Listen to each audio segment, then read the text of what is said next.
ನೆಚ್ಚಿನ ಶೋಗಳಿಂದ ಆನಂದಿಸಿ.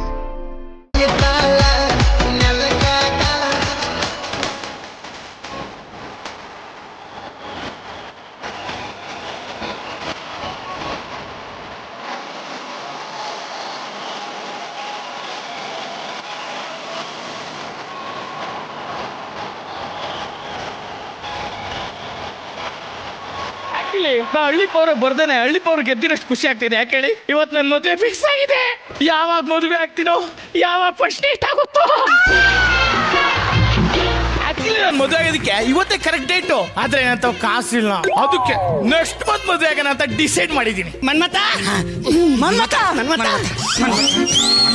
ಮುಂದಿನ ತಿಂಗಳು ಯಾಕೆ ಮದುವೆ ಆಗ್ತೀವೋ, ಇವತ್ತೇ ಮದುವೆ ಆಗು, ಒಳ್ಳೆ ಮುಹೂರ್ತ ಇದೆ. ಅಣ್ಣ ಆಡಿಯೋ ಬರ್ತಿದೆ ವಿಡಿಯೋ ಇಲ್ಲಿ ಇವತ್ತೇ ಮದುವೆ ಆಗೋಣ ಅಂತಿದ್ದೀನಿ ಅಣ್ಣ, ಕಾಸಿಲ್ಲ. ಅದಕ್ಕೆ ನೀ ಯಾಕೆ ತಲೆ ಕೆಡಿಸ್ಕೊಳ್ತೀಯ? ನಿನ್ನ ಮದುವೆಗೆ ನಾವು 3 ಜನ ಸೇರ್ಕೊಂಡು ಒಂದೊಂದೊಂದೊಂದು ಕೈ ಹಾಕ್ತೀವಿ. ಮದುವೆಗೆ ಅಷ್ಟೇ ಅಣ್ಣ. ಮದುವೆಗೇನೋ ಕೈ ಹಾಕ್ತೀರಾ, ಅದಾದ್ಮೇಲೆ ಸೋಬ್ನ ಅದು ಇದು ಇರುತ್ತಲ್ಲ ಅಣ್ಣ, ಅದಕ್ಕೊಂದೊಂದು ಕೈ ಹಾಕ್ತೀವಿ. ಅಂದ್ರೆ ತನು ಮನದನ ಸಹಾಯ ಮಾಡ್ತೀವಿ. ಸರಿ ಕಣ. ಯಾಕಣ್ಣ ನೀವು ಇಷ್ಟೊಂದು ಹೆಲ್ಪ್ ಮಾಡ್ತಾ ಇದ್ದೀರಾ? ಪಂಪ್ಸೆಟ್ ಮನೆಗೆ ಹೋಗಕ್ಕೆ.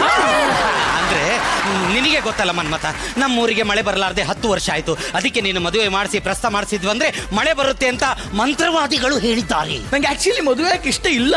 ನಿಮ್ ಊರಿಗೆ ಮಳೆ ಬರ್ಲಿ ಅನ್ನೋ ಒಂದು ಕಾರಣಕ್ಕೆ ಹಾಕ್ತೀನಿ. ಮೊದ್ಲು ಮದುವೆ ಮಾಡ್ತಾನ ನಾನು.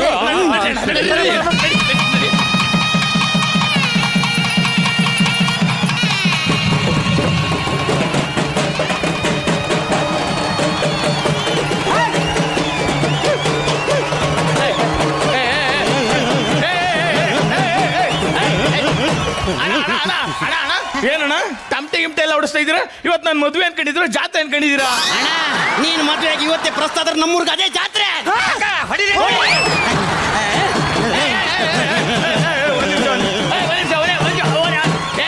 ಪಲ್ಲು ಬೇಡ ಹೊಡಿಕೋ ಅಣ್ಣ. ನೀವಿರೋ ಫೋರ್ಸ್ ನೋಡಿದ್ರೆ ಬಾಗ್ಲಲ್ಲೇ ಫಸ್ಟ್ ನೈಟ್ ಮಾಡ್ಸಂಗ ಅಂತ ಇದ್ದೀರಿ. ಮಾಡ್ಕೊಳ್ಳಿ, ನಾವು ನೋಡ್ತೀವಿ.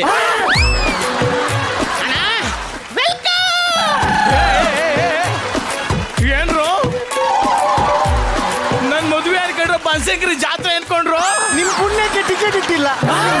ಅದು ನೀವು ಪ್ರಸ್ತುತದಲ್ಲಿ ಗೆದ್ದು ಬಂದ್ರೆ ನಮ್ಮೂರು ಮಳೆ ಬರುತ್ತೆ, ಅದಕ್ಕೆ ವಿಶ್ ಮಾಡ್ತಿದ್ದೀವಿ. ಮನ್ಮತ, ನಮ್ಮೂರಿನ ಭವಿಷ್ಯ ಎಲ್ಲ ನಿನ್ನ ಕೈಯಲ್ಲೇ ಇದೆಯಪ್ಪ. ಅಣ್ಣ ಇಷ್ಟು ದೊಡ್ಡ ಜವಾಬ್ದಾರಿ ಕೊಟ್ರೆ ನಾನು ಹೇಗ್ ಪರ್ಫಾರ್ಮ್ ಮಾಡ್ಲಿ? ಅಂದ್ರೆ ನಿಮ್ ಪರ್ಫಾರ್ಮೆನ್ಸ್ ವೀಕಾ?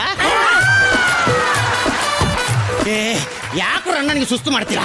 ಬನ್ನಿ ಅಣ್ಣಗೆ ಒಳಗೊಳಗೆ ಪರ್ಫಾರ್ಮೆನ್ಸ್ ಮಾಡ್ಬೇಕು. ಅಣ್ಣ ಮೊದಲ ಪಂದ್ಯಾಟಕ್ಕೆ ಹೋಗುತ್ತಿರೋ ಮನ್ಮತ್ ಅವರಿಗೆ ಹೊಡಿರಿ ಹಲಗಿ.